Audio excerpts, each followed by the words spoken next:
السلام علیکم ورحمۃ اللہ وبرکاتہ۔ الحمد للہ رب العالمین، والصلاة والسلام علی سید الاولین والآخرین، نبی الانبیاء والمرسلین، وعلی آلہ واصحابہ ومن تبعہ بإحسان الی یوم الدین، اما بعد۔ اعوذ باللہ من الشیطان الرجیم، بسم اللہ الرحمن الرحیم۔ والذی جاء بالصدق وصدق به اولئک هم المتقون، صدق اللہ العظیم۔ عن انس بن مالک عن النبی صلی اللہ علیہ وسلم حب ابی بکر وشکرہ واجب علی کل امت، او کما قال علیہ الصلاۃ والسلام۔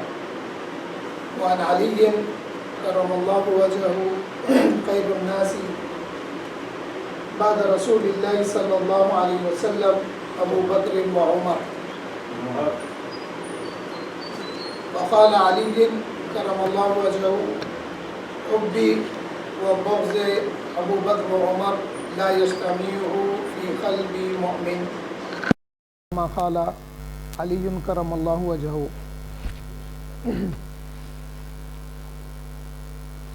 صدیق عکس حسن و جمال محمد است، فاروق ذل جاہ و جلال محمد است، عثمان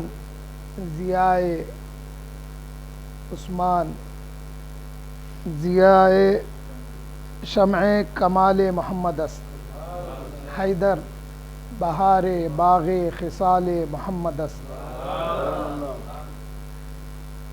اسلام ما اطاعت خلفائے راشدین، ایمان ما اطاعت محبت آل محمد است، محمد مصطفیٰ کا جانشین صدیق اکبر ہے، بجز پیغمبروں کے سب سے اعلیٰ و سب سے برتر ہے،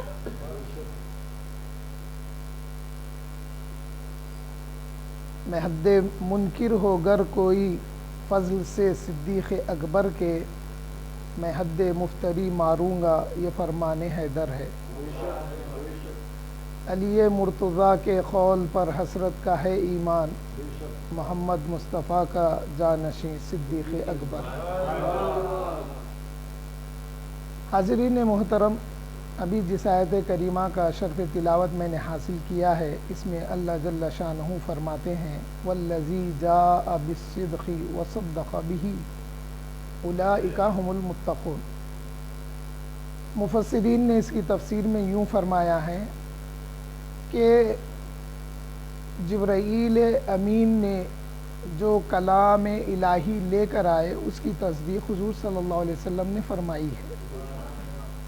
والذی جاء بالصدق، جبرائیل امین نے جو لایا ہے اس کی تصدیق حضور نے فرمائی، وصدق به سے مراد حضور ہیں۔ اور کسی نے کہا حضرت سدی سے ہے، انہوں نے فرمایا کہ دین حضور صلی اللہ علیہ وسلم لے کر آئے اور خود حضور نے اس دین کی تصدیق کی ہے۔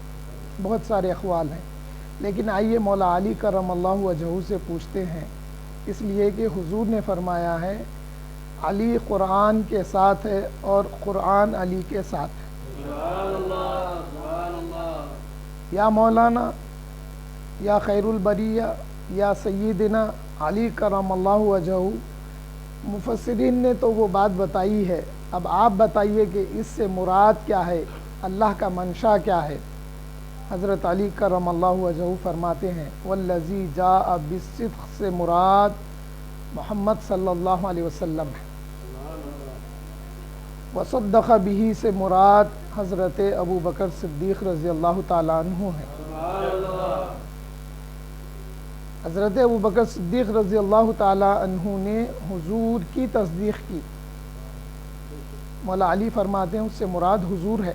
اب حضور دین لے کر آئے، اس کی تصدیق حضرت ابو بکر نے کی۔ حضور نے فرمایا اللہ وحدہ لا شریک ہے، اس کی گواہی حضرت ابو بکر نے دی۔ حضور نے فرمایا انی رسول اللہ علیکم اس کی تصدیق حضرت ابو بکر صدیق رضی اللہ تعالیٰ عنہ نے کی ہے۔ کیوں نہ ہو یہ سارے معانی و مفہوم، اس لیے کہ مولا علی نے فرمایا ہے، اس لیے مولا علی باب العلم ہے۔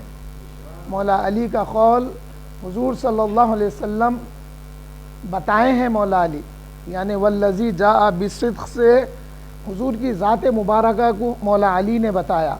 اب حضور کی ذات میں جو آیا، جو موجود ہے، حضور نے جس بات کی گواہی دی، حضور نے جس بات کا حکم دیا، حضور نے جس بات کی ترغیب دی، حضور نے جس بات کو پھیلایا، وہ ساری چیزوں کو تائید کرتے ہوئے حضرت ابو بکر صدیق رضی اللہ تعالیٰ عنہ کی زندگی میں وہ سارے چیزیں دکھائی دیتی ہیں۔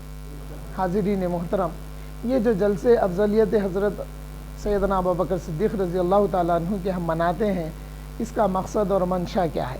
کیا یہ جلسے ابھی شروع ہوئے ہیں؟ کیا یہ فضیلت ابھی بتائی جا رہی ہے؟ نہیں، ایسا نہیں ہے۔ حضرت ابو بکر صدیق رضی اللہ تعالیٰ عنہ کی فضیلت کے بارے میں حضور صلی اللہ علیہ وسلم نے فرمایا کہ ابو بکر کی محبت اور ابو بکر کا شکر، یعنی ابو بکر کا شکریہ ادا کرنا میری امت کے ہر فرد پر واجب ہے۔ عربی میں لفظ واجب آیا، لیکن جب اس کا ترجمہ کریں گے تو اس کا ترجمہ فرض ہوتا ہے۔ واجب نہیں رہتا، فرض ہو جاتا ہے۔ ترجمہ جب کریں گے تو اس کا فرض ہوگا۔ تو بقول رسول اکرم صلی اللہ علیہ وسلم حضرت ابو بکر صدیق رضی اللہ تعالیٰ عنہ کی محبت اور ان کا شکر ادا کرنا ہم سب امتیوں پر فرض ہے۔ جس طرح سے اہل بیت کی محبت کو حضرت امام شافعی نے فرض قرار دیا ہے، فرض قرار دیا ہے، تو اس کا ریفرنس میں بتاتے ہوئے بات کی طرف آتا ہوں کہ جب رسول اللہ صلی اللہ علیہ وسلم کے پاس انصار مدینہ مال لے کر جمع ہو گئے، اکٹھا ہو گئے، اس کے بعد میں جب وہ باتیں ہوئی، جو حضور نے پوچھا، انصار جواب دیتے گئے، جب انصار جواب دینے میں عاجز ہو گئے، اپنے گھٹنوں کے بل بیٹھ گئے، گھٹنوں کے بل بیٹھ کے کہنے لگے، یا رسول اللہ صلی اللہ علیہ وسلم، ہمارا مال اور ہمارے دائرے اختیار میں جو کچھ ہے وہ اللہ اور اس کے رسول کے لیے۔ اللہ کے رسول نے فرمایا تھا کہ اب اللہ نے فرمایا، اے پیارے آپ ان سے کہہ دو، لا اسألکم علیہ اجرا الا المودۃ فی القربى۔ صحابہ انصار مدینہ پوچھنے لگے، یا رسول اللہ، آپ کے وہ قرابت دار کون ہیں جن کی محبت کو اللہ نے ہم پر فرض کر دیا ہے؟ تو وہاں پہ عربی میں لفظ واجب ہے اور اس کا ترجمہ فرض آتا ہے۔ تو اس ریفرنس سے پھر میں ادھر بتا رہا ہوں، حضور صلی اللہ علیہ وسلم نے جب واجب کا لفظ استعمال فرمایا تو وہ واجب سے مراد فرض ہے۔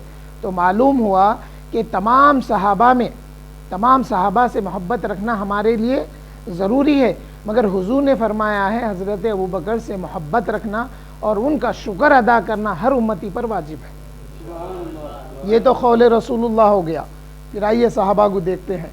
حضرت انس بن مالک رضی اللہ تعالیٰ عنہ فرماتے ہیں کہ ہم جب ہمارے درمیان رسول اللہ صلی اللہ علیہ وسلم تھے، اسی وقت سے ہم حضرت ابو بکر اور حضرت عمر رضی اللہ تعالیٰ عنہ کو افضل مانتے تھے، اور ہم یہ بات سمجھتے تھے کہ ان کو افضل ماننا سنت کے مطابق ہے۔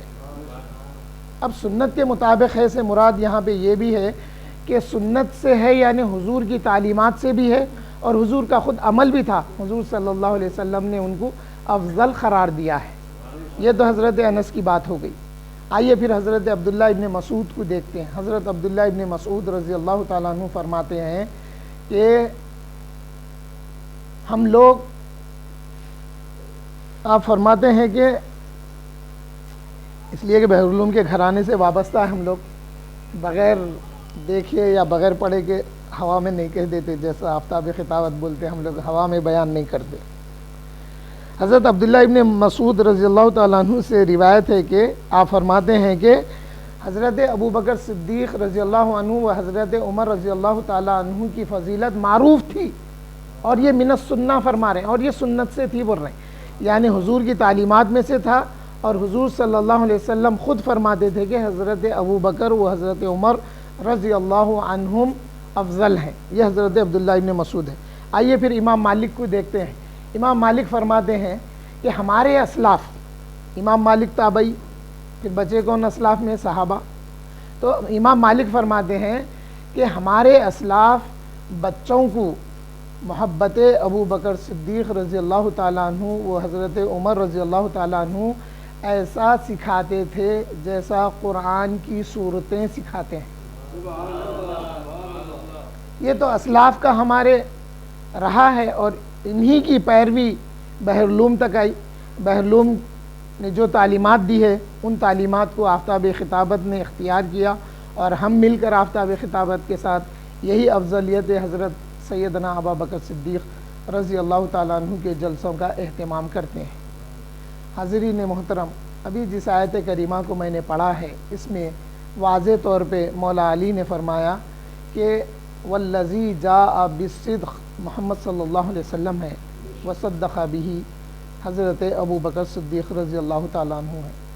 حاضرین محترم، حضرت ابو بکر صدیق رضی اللہ تعالیٰ عنہ آپ کی عمر 18 سال کی تھی۔ اس وقت سے حضور صلی اللہ علیہ وسلم کی صحبت کو، حضور کی سنگت کو، حضور کی غلامی کو آپ نے اختیار کر لیا تھا۔ اور حضرت ابو بکر صدیق رضی اللہ تعالیٰ عنہ کی صفت یہ تھی کہ آپ اس زمانے میں دیکھیں گے تو شراب پینا عام تھا اور بہت سارے برے کام ہوتے تھے، لیکن آپ کسی سے دوستی نہیں رکھے سوائے حضور صلی اللہ علیہ وسلم کے۔ اور جب ایک بار آپ شام میں تجارت کے لیے گئے، حضور صلی اللہ علیہ وسلم بھی ساتھ تھے۔ حضور صلی اللہ علیہ وسلم کو ایک راہب نے دیکھا۔ راہب جو لفظ ہے نا، راہب کا اردو ترجمہ دیکھیں گے تو صوفی۔ راہب جو دین کے لیے دنیا چھوڑ کر جنگلوں میں رہ جاتے تھے وہ راہب کہلاتے تھے مذہب عیسیٰ میں، یعنی عیسیٰ علیہ السلام کے امتیوں میں یا عیسیٰ علیہ السلام کے دور میں۔ تو وہ جو صوفی تھا اس نے دیکھا کہ حضور صلی اللہ علیہ وسلم ایک بیری کے جھاڑ کے نیچے تشریف فرما ہے۔ تو جب حضرت ابو بکر اس راہب کے پاس گئے تھے تو وہ دیکھا، دیکھ کے بولا کہ یہ جو بیری کے جھاڑ کے نیچے بیٹھے ہیں یہ کون ہیں؟ تو حضرت ابو بکر صدیق رضی اللہ تعالیٰ عنہ نے فرمایا، اس کو بتایا کہ وہ مکے سے آئے ہیں، وہ محمد ہیں، محمد بن عبداللہ ہیں وہ۔ تو اب وہ راہب نے ان سے پوچھا کہ آپ کون ہیں؟ تو انہوں نے بتایا میرا نام ابو بکر ہے۔ اور ایک بات یاد رکھیے، حضرت ابو بکر کا نام آپ کے والدین نے عبداللہ رکھا تھا، عبداللہ رکھا تھا۔ آپ نے فرمایا کہ میں ابو بکر ہوں۔ پوچھے کہاں سے آئے؟ بولے مکے سے آئے۔ بولے کیا ارادہ ہے؟ تجارت کے لیے آئے۔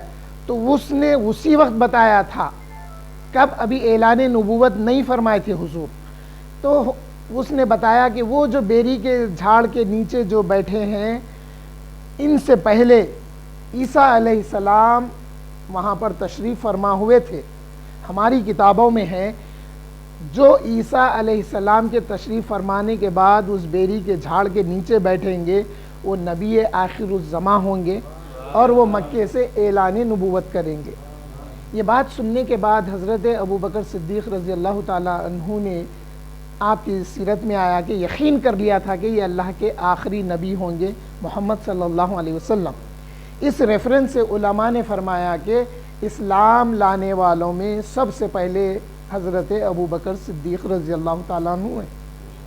اور پھر ایک اور موقع آیا جب حضرت ابو بکر صدیق رضی اللہ تعالیٰ عنہ شام میں تجارت کے لیے جب گئے تو آپ نے خواب دیکھا تھا۔ وہ خواب دیکھ کر راہب کے پاس گئے، وہ صوفی کے پاس خواب پوچھے تو وہ پوچھا تم کہاں سے آئے، آپ کا کیا نام ہے، مکے کے کیا حال ہے، سو پوچھنے کے بعد بتایا کہ عنقریب مکے سے اعلان نبوت ہوگا، نبی آخر الزماں اعلان نبوت کریں گے قریش سے، اور آپ ان کے ساتھی ہوں گے اور آپ ان کے وصال کے بعد ان کے جانشین ہوں گے، ان کے خلیفہ ہوں گے۔ یہ بات بھی حضرت ابو بکر صدیق رضی اللہ تعالیٰ عنہ کو معلوم تھی۔ اور ایک بات، حضور صلی اللہ علیہ وسلم کے زمانے میں حبشہ کی طرف جب ہجرت کی گئی تھی تو وہ جو بادشاہ تھا حبشہ کا، وہ دیکھا کہ مکے کے کچھ لوگ آئے ہیں، تو اس کو معلوم تھا کہ نبی آخر الزماں مکے سے اعلان نبوت کریں گے۔ وہ کیا کیا، وہ سب کو جمع کر کے گفتگو کیا، کہاں سے کیا ہے سب پوچھنے کے بعد ایک کمرے میں لے گیا، لے جا کے تصویریں بتائی اس نے۔ بولے اس میں ہے جو تم کہہ رہے ہیں وہ تصویر؟ بولے نہیں اس میں نہیں ہے۔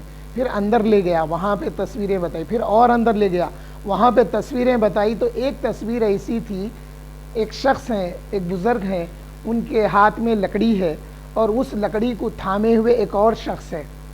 وہ تصویر دیکھنے کے بعد میں اہل مکہ نے کہا کہ یہ تصویر محمد صلی اللہ علیہ وسلم محمد بن عبداللہ سے ملتی جھلتی ہے۔ تو اس نے اس گواہی پر اس نے جواب دیا تھا کہ ہم نے پڑھا ہے کہ یہ جو ہوں گے یہ محمد صلی اللہ علیہ وسلم آخری نبی ہوں گے، مکے سے اعلان نبوت کریں گے، آپ کا تعلق قریش سے ہوگا، اور یہ جو ساتھ والے ہیں یہ ان کے ساتھی ہوں گے، ان کا نام ابو بکر ہوگا۔ حاضرین محترم، اعلان نبوت سے پہلے یہ ساری باتیں واضح تھی۔ جہاں حضور کی نبوت کا چرچا تھا وہیں پر خلیفہ اول کا چرچا بھی ساتھ ہوتا تھا۔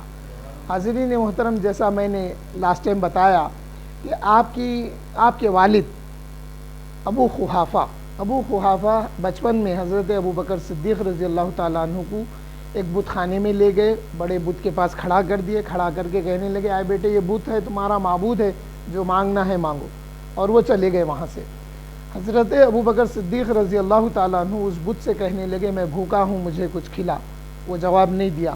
پھر آپ نے فرمایا کہ میں ننگا ہوں مجھے کپڑا دے، وہ جواب نہیں دیا۔ اس کے بعد آپ نے ایک سلاخ اٹھائی اور آپ نے فرمایا کہ میں اس سلاخ سے تیرے سر پہ ماروں گا، اگر تجھ سے ہو سکے تو اپنے آپ کو بچا لے۔ اس کے بعد میں حضرت ابو بکر صدیق رضی اللہ تعالیٰ عنہ ایک پتھر لیے اور اس بت کو جب مارے تو وہ بت نیچے گر گیا۔ حضرت ابو قحافہ آگے دیکھ کے بولے آئے بیٹے یہ کیا کریں؟ بولے بابا جان آپ جس سے مانگنے کے لیے بولے میں مانگا، میں بھوکا ہوں مجھے کھانا دے، وہ جواب نہیں دیا۔ میں نے کہا میں ننگا ہوں کپڑا دے، وہ جواب نہیں دیا۔ اور میں بولا کہ میں تجھے ماروں گا بچا لے، تو وہ بچا نہیں سکا، اس لیے میں مارا۔ حضرت ابو قحافہ ناراض ہوئے اور ان کو اپنی والدہ کے پاس لے گئے۔ جب والدہ کے پاس لاگے بولے کہ دیکھو تمہارے صاحبزادے نے آج ایسا کر دیا۔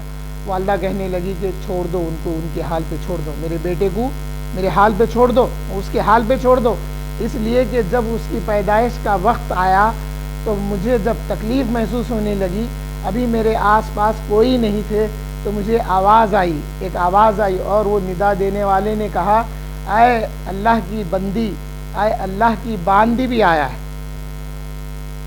لوگ لفظی ترجمے لونڈی کے کرتے ہیں، آج کی اردو میں وہ لفظ اچھا نہیں سمجھا جاتا، اس لیے میں باندی بولتا ہوں۔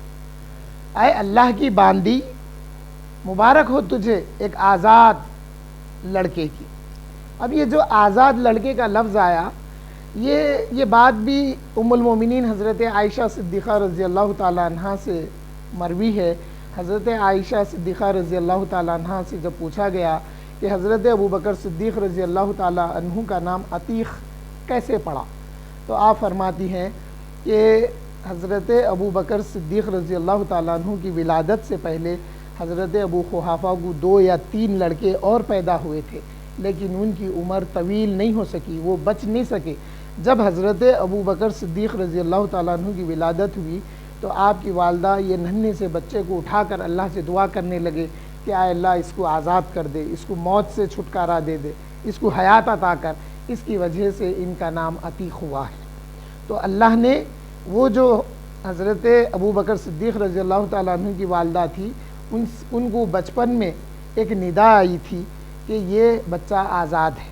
حاضرین محترم، اب حضرت ابو بکر صدیق رضی اللہ تعالیٰ عنہ ایک وقت گزر گیا، ایک عرصہ گزر گیا، ایک زمانہ گزر گیا۔ جب آپ شام میں وہ خبر سنے تو وہ جو راہب تھا اس نے یہ بھی بتایا تھا کہ آپ مکہ پہنچنے تک وہ اعلان نبوت کر دیں گے۔ تو ایٹ دا ٹائم آف اعلان نبوت حضرت ابو بکر صدیق رضی اللہ تعالیٰ عنہ مکے میں نہیں تھے، اور یہ بات واضح طور پر صاف ہے کہ عورتوں میں ایمان لانے والے ام المومنین حضرت خدیجۃ الکبریٰ رضی اللہ تعالیٰ عنہ ہیں، اور حضرت علی کرم اللہ وجہہ نے جب ایمان لایا اس وقت آپ کی عمر شریف 8 سال تھی۔ ایک اور روایت میں یہ بھی ہے کہ حضرت علی کرم اللہ وجہہ ایمان لائے مگر اظہار نہیں کیے تھے اپنے والد کے خوف سے۔ جب آپ کے والد کو پتہ چلا کہ یہ بھی مسلمان ہو گئے، ایمان لا لیے، تو صاحبزادے سے پوچھنے لگے کہ اے صاحبزادے کیا تم بھی ایمان لا لیے؟ تو وہ عرض گزار ہوئے ہاں ابا جان میں نے بھی کلمہ پڑھ لیا ہے اور حضور کی غلامی میں شامل ہو گیا۔ تو اب حضرت ابو طالب نے حضرت علی کرم اللہ وجہہ کو نصیحت کی کہ اے بیٹے دیکھو تمہارے چچا زاد بھائی کی تم حمایت کرتے رہنا۔ حضرت علی کرم اللہ وجہہ جب ایمان لائے آپ کی عمر کم تھی، اور حضرت ابو بکر صدیق رضی اللہ تعالیٰ عنہ کی عمر اس ٹائم پہ 38 سال کی عمر تھی۔ آپ ایک جوان اور آپ آزاد حیثیت رکھتے تھے، اور آپ کے آنے تک اور بھی لوگ ایمان لا چکے تھے، تقریباً 38 کا بھی ذکر آیا ہے۔ جب حضرت ابو بکر صدیق رضی اللہ تعالیٰ عنہ ایمان لائے تو جو اہل مکہ تھے، جو سمجھدار لوگ تھے، جن کے نام حضرت عثمان رضی اللہ تعالیٰ عنہ، حضرت ابو عبیدہ بن جراح اور عبید اللہ ابن سعید، اور بھی نام آئے ہیں، 8 نام ہیں تقریباً، وہ 8 حضرات کیا کرے حضرت ابو بکر صدیق رضی اللہ تعالیٰ عنہ کو مبارکباد دینے آئے کہ آپ نے اسلام قبول کر لیا ہے۔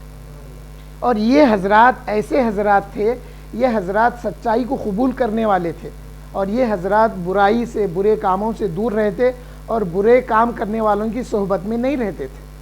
حضرت ابو بکر کے پاس آ کر جب مبارکباد دی تو اب حضرت ابو بکر صدیق رضی اللہ تعالیٰ عنہ نے ان کو ترغیب دی اسلام کی۔ جب آپ نے ترغیب دی تو یہ لوگ راضی ہو گئے۔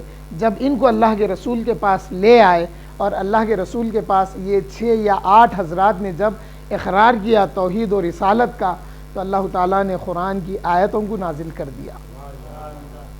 تو اس سے پتہ چلا کہ حضور صلی اللہ علیہ وسلم نے جو مشن، جو تعلیم، جو تربیت اور جو حکم خداوندی لے کر آئے تھے، ہر لحاظ سے حضرت ابو بکر صدیق رضی اللہ تعالیٰ عنہ نے حضور کی حمایت کی، اور حضور کے مخالفین کے لیے حضرت ابو بکر صدیق رضی اللہ تعالیٰ عنہ نے دفاع بھی کیا ہے۔ حاضرین محترم، کئی ایسے واقعات ہیں جس سے معلوم ہوتا ہے کہ حضرت ابو بکر صدیق رضی اللہ تعالیٰ عنہ نے نہ صرف اپنی جان، اپنی آل اولاد کو بھی حضور پر نچھاور کر دیا، اور آپ نے اپنے پاس جو کچھ مال و دولت تھی اس کو بھی حضور کے لیے نثار کر دیا، نچھاور کر دیا۔ ایک بات آسانی سے ہماری سمجھ میں آ جاتی، ہم اس پہ دھیان نہیں دیتے۔ حضرت عائشہ صدیقہ رضی اللہ تعالیٰ عنہ فرماتی ہیں جب حضور صلی اللہ علیہ وسلم پر حضرت ابو بکر صدیق رضی اللہ تعالیٰ عنہ ایمان لائے، اس وقت آپ کے پاس 40,000 درہم تھے۔ اب آج کل کے جیسا ہم لوگ سمجھے 40,000 روپیے، تو ایسا نہیں ہے۔ 40,000 درہم، 40,000 دینار اس وقت کی بہت بڑی رقم تھی، بہت بڑی رقم تھی وہ۔ آج جیسا ہماری نوکریوں میں مہینے کو 40,000، 50,000، 60,000 تنخواہ وغیرہ ہے، تو ہم اس زمانے کے 40,000 دینار کو آج کے 40,000 روپیے سے کمپیئر نہیں کر سکتے۔ اس زمانے کے 40,000 کی جو رقم تھی وہ بہت بڑی رقم تھی۔ آپ فرماتے ہیں کہ جب ایمان لائے تو آپ کے پاس 40,000 دینار تھے، لیکن جب آپ ہجرت کے لیے حضور صلی اللہ علیہ وسلم کے ساتھ گئے تو اس وقت آپ کے پاس 3,000 کچھ تھے۔ یہ باقی جو رقم ہے یہ اللہ کے رسول کے لیے انہوں نے خرچ کر دی تھی۔ کئی غلاموں کو خریدے اور آزاد کر دیے تھے، حضور صلی اللہ علیہ وسلم کی غلامی میں دے دیے تھے۔ حضور صلی اللہ علیہ وسلم نے ایک بار فرمایا کہ ہم اس وقت 4 ہی تھے، جن میں مرد حضرات، جن میں حضور صلی اللہ علیہ وسلم اور حضرت ابو بکر صدیق رضی اللہ تعالیٰ عنہ اور حضور صلی اللہ علیہ وسلم کے غلام زید بن حارثہ، اور حضرت ابو بکر صدیق رضی اللہ تعالیٰ عنہ نے حضرت بلال کو غلامی سے خرید کر حضور کی غلامی میں دے دیا تھا، آزاد کر دیا تھا۔ تو حضرت ابو بکر صدیق رضی اللہ تعالیٰ عنہ کی مال و دولت اور آپ کی اولاد اور آپ کی اپنی جان بھی حضور صلی اللہ علیہ وسلم کے لیے ہمیشہ آپ نثار اور نچھاور کرتے رہتے تھے۔ جب حضور صلی اللہ علیہ وسلم نے فرمایا کہ تمہاری دنیا سے میرے لیے 3 چیزیں عزیز ہیں،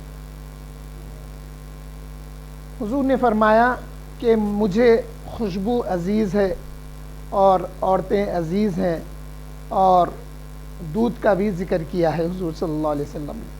عورتیں عزیز ہے سے مطلب یہ میری سمجھ میں آیا کہ دور جہالت میں جب عورتوں کو مخصوص ایام آتے تھے تو ان کو ایک کونے میں کر دیا جاتا تھا، ان کو اچھا نہیں سمجھا جاتا تھا، ان کو برا سمجھا جاتا تھا، اور ان کو کھانا پینا ایک لکڑی کے ذریعے دور سے ڈھکل دیا جاتا تھا، اور ان کو ایک خراب قسم کی چیز نحوس یا منحوس سمجھ کے دور کر دیا جاتا تھا۔ ان دنوں میں دور جہالت میں حضور صلی اللہ علیہ وسلم نے اعلان نبوت کے بعد میں عورت کی جو تکریم کا طریقہ بتایا تو حضور نے سب سے پہلے جن سے اپنا عقد زواج فرمایا وہ حضرت خدیجۃ الکبریٰ رضی اللہ تعالی عنہا ہیں، جن کی عمر شریف اس ٹائم پہ حضور کی عمر شریف سے زیادہ تھی۔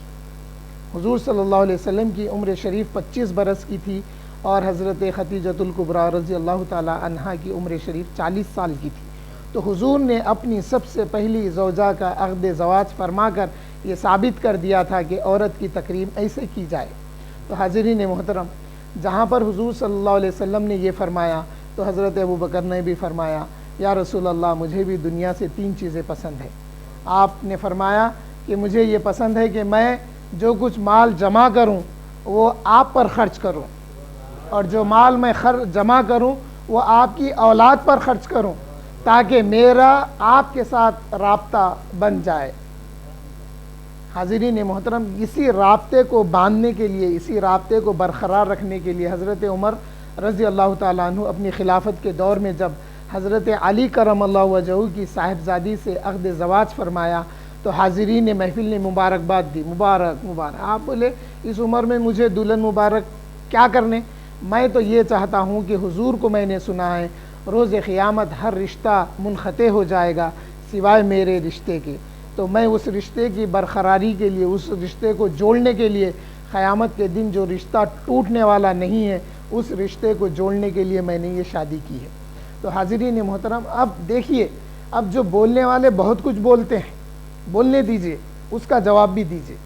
اب دیکھیے کہ جب یہ ایک حدیث پکڑ کے بات کرتے ہیں، حضرت ابوبکر صدیق رضی اللہ تعالیٰ عنہ کا رشتہ حضور کے ساتھ کیا ہے؟ سسر داماد کا ہے۔ حضرت عمر کے ساتھ کیا ہے؟ پھر وہی رشتہ ہے سسر اور داماد کا۔ حضرت عثمان ذو النورین کے ساتھ کیا ہے؟ حضور نے اپنی 2 صاحبزادیاں حضرت عثمان کو دی ہے۔ اور پھر حضرت علی کے ساتھ کیا ہے کہ آپ نے اپنی صاحبزادی، اپنا جگر کا ٹکڑا بی بی بطول کو آپ نے آپ کے عقد زواج میں دیا تھا۔ تو یہ جو چاروں خلفاء ہیں، 4 خلفاء راشدین بھی حضور کے ساتھ رشتے میں جڑے ہوئے ہیں۔ یہ رشتے نہ دنیا میں ختم ہوئے نہ آخرت میں ختم ہونے والے۔ ان رشتوں سے جو رشتے جڑ جاتے ہیں وہ رشتے بھی فلاح اور کامرانی پا جائیں گے، اور ان رشتوں سے جن کی محبت جڑ جاتی ہے وہ بھی فلاح اور کامرانی پانے والے ہیں۔ حضرت انس روایت کرتے ہیں کہ ایک اعرابی آ کر حضور سے پوچھنے لگا یا رسول اللہ قیامت کب آئے گی؟ حضور نے پوچھا کہ تو نے قیامت کی کیا تیاری کی؟ وہ اعرابی کہنے لگا یا رسول اللہ صلی اللہ علیہ وسلم میرے پاس نہ کثرت نماز ہے، نہ میرے پاس کثرت روزے ہے، نہ کثرت زکوٰۃ و مال ہے۔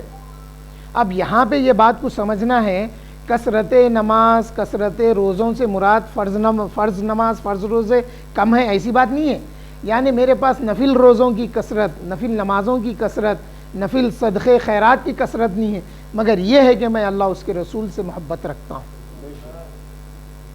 جب یہ فرمایا، جب وہ شخص نے عرض کیا حضور سے، تو حضور نے فرمایا کہ جاؤ روز قیامت تمہارا شمار ان کے ساتھ ہوگا جن سے تم محبت رکھتے ہیں۔ ایک روایت میں آیا، وہ شخص پوچھنے لگا کہ یا رسول اللہ آپ کا اس شخص کے بارے میں کیا خیال ہے؟ وہ کسی سے محبت رکھتا ہے لیکن ان جیسا نہیں ہے، وہ کسی سے محبت رکھتا ہے لیکن وہ ان جیسا نہیں ہے، ان جیسے اعمال نہیں ہے۔ حضور نے فرمایا جاؤ وہ شخص کا شمار اسی کے ساتھ ہوگا جس سے محبت رکھتے ہیں۔ اب یہ بات سننے کے بعد حضرت انس فرماتے ہیں ہماری زندگیوں میں اس دن سے بڑھ کر اسلام لانے کے بعد کوئی اور دن نہیں ہوا کہ حضور نے فرمایا کہ جاؤ تمہارا شمار ان کے ساتھ ہوگا جن سے محبت رکھتے ہیں۔ اب حضرت انس رضی اللہ تعالیٰ عنہ قسم کھا کے اعلان کرتے ہیں آئے لوگوں گواہ رہو، میں اللہ سے محبت رکھتا ہوں، اللہ کے رسول سے محبت رکھتا ہوں، حضرت ابوبکر سے محبت رکھتا ہوں، حضرت عمر سے محبت رکھتا ہوں، جبکہ میرے اعمال ان کے اعمال جیسے نہیں ہیں، مگر میں اللہ سے امید رکھتا ہوں کہ اللہ ہمارا شمار ان کے ساتھ کرے گا۔ تو حاضرین محترم، یہ ذوات قدسیہ، یہ ایسی ذات ہیں، ان کے رشتے جن کے ساتھ ہیں وہ بھی فلاح اور کامرانی پانے والے ہیں، اور جن کے محبتوں کے رشتے ان کے ساتھ جڑ جاتے ہیں وہ بھی فلاح اور کامرانی پانے والے ہیں۔ حاضرین محترم، آخری بات اپنی بتا کے پھر اپنی بات کو پوری کر لیتا ہوں۔ حضرت ابوبکر صدیق رضی اللہ تعالیٰ عنہ نے جو مال حضور کی اوپر خرچ کیا، حضور کے لیے جو خرچ کیا، اس کی ٹریننگ آپ کی اپنی اولاد کو بھی تھی، وہ ٹریننگ آپ کی اپنی اولاد کے لیے بھی تھی۔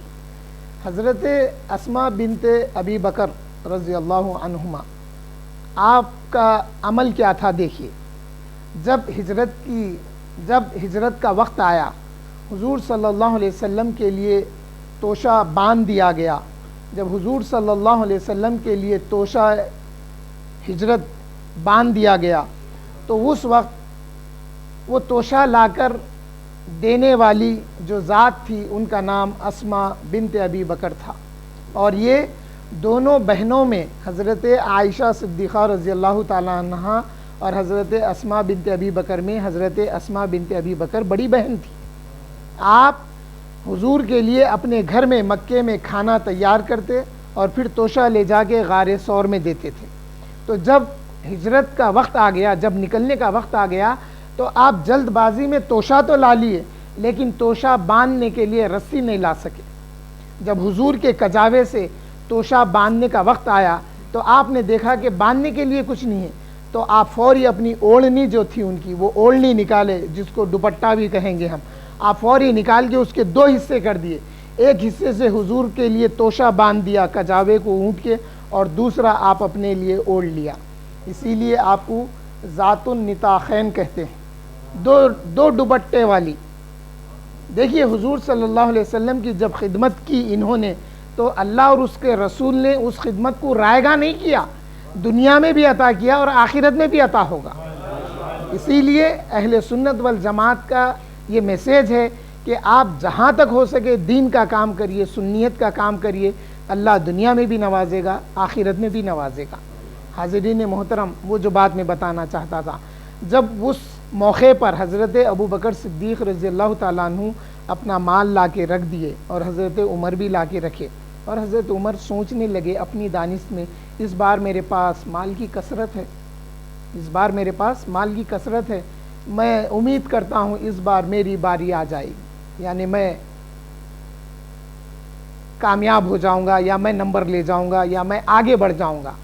آپ لا کے جب مال رکھے تو حضور حضرت عمر سے پوچھے، یا عمر ما ترکت لأہلک، اے عمر تم اپنے گھر والوں کے لیے کتنا چھوڑے ہو یا کیا چھوڑے ہو؟ تو انہوں نے عرض کیا تھا کہ آدھا آپ کے پاس لایا، آدھا گھر والوں کے لیے چھوڑ دیا۔ جب حضرت ابوبکر صدیق رضی اللہ تعالیٰ عنہ مال لے کر آئے تو حضور پوچھنے لگے، یا ابا بکر ما ابقیت لأہلک، ایک روایت میں ہے، ایک میں ہے ما ترکت لأہلک۔ اب یہ دو باتوں کو کیسا سمجھیں گے؟ ایک بات یہ ہے کہ اے ابو بکر گھر والوں کے لیے کچھ باقی رکھا ہے، ابقیت گھر والوں کے لیے باقی رکھا، دوسرا ہے ما ترکتا گھر والوں کے لیے کیا چھوڑا۔ تو بات یہ ہے اے ابو بکر میری نگاہ نبوت دیکھ رہی ہے، یعنی میری جو سمجھ میں آیا، حضور صلی اللہ علیہ وسلم کی نگاہ نبوت، حضرت ابو بکر نے جو مال لایا اس کو نگاہ نبوت نے دیکھ کر یہ معلوم کر لیا کہ ابو بکر جو کچھ تھا سب لے کر آئے، اس لیے پوچھا ما ابقیت لأہلک، اے ابا بکر کیا گھر والوں کے لیے بھی کچھ چھوڑا؟ اس کے بعد میں پھر حضور نے پوچھا کہ جب گھر والوں کے لیے کچھ نہیں چھوڑا تو یعنی گھر والوں کے لیے کچھ باقی نہیں رہا، گھر والوں کے لیے کچھ باقی نہیں چھوڑا، سارے کا سارا اٹھا کر لے آئے اے ابو بکر، تو پھر گھر والوں کے لیے کیا چھوڑا؟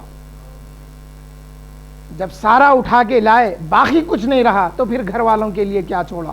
تو حضرت ابو بکر صدیق رضی اللہ تعالیٰ عنہ نے فرمایا تھا کہ ان کے لیے اللہ اور اس کے رسول کو چھوڑ کے آیا۔ اب یہاں کئی سوال ہوتے ہیں، حضور سامنے ہیں اور حضرت ابو بکر فرما رہے ہیں، حضور کے سامنے عرض کر رہے ہیں، یا رسول اللہ میں نے اللہ کو اور آپ کو گھر والوں کے لیے چھوڑا ہے۔ تو معلوم کیا ہوا؟ اللہ بھی کافی ہے، اللہ کا رسول بھی کافی ہے۔ جہاں اللہ کا کافی ہونا کافی ہے وہیں پر رسول کا ہونا بھی کافی ہے۔ اب اس لیے اہل سنت والجماعت میں یہ طریقہ ہے اس سنت کی بنا پر کہ ہم جب کہتے ہیں تو اللہ اس کے رسول کو شامل کرتے ہیں ایک ساتھ۔ کیوں کہ یہ دو ذات جدا نہیں ہے، یہ دو ذات ایک ہی ذات ہے۔ اللہ کی اطاعت رسول کی اطاعت ہے، رسول کی اطاعت اللہ کی اطاعت ہے۔ جو اللہ کو مانا اس نے رسول کو مانا، جس نے رسول کو مانا اس نے اللہ کو مانا۔ اس لیے لاکھ چاہے لا الہ الا اللہ پڑھتا پھرے، مومن نہیں ہو سکتا جب تک محمد رسول اللہ نہ پڑھے، اور جب محمد رسول اللہ پڑھے گا تو محمد کو اللہ کا رسول مانے گا تو اللہ کو بھی مانے گا۔ تو یہ دو ذات جدا نہیں ہے۔ اس لیے اللہ جل شانہ نے فرمایا اللہ و رسولہ احق ان یرضوہ، بول رہا اللہ تعالیٰ، اللہ اور اس کا رسول حقدار ہیں کہ اس کو راضی کیا جائے۔ یہاں پہ اللہ اس کا رسول کہنے کے بعد انہیں ہونا چاہیے تھا، یرضوہما ہونا چاہیے تھا، اللہ یرضوہما نہیں فرمایا، یرضوہ فرمایا۔ اللہ اور اس کا رسول حقدار ہے کہ اس کو راضی کیا جائے۔ تو یہاں پہ معلوم ہوا اللہ کی رضا بھی رسول کی رضا ہے، رسول کی رضا بھی اللہ کی رضا ہے۔ وآخر دعوانا ان الحمد للہ رب العالمین۔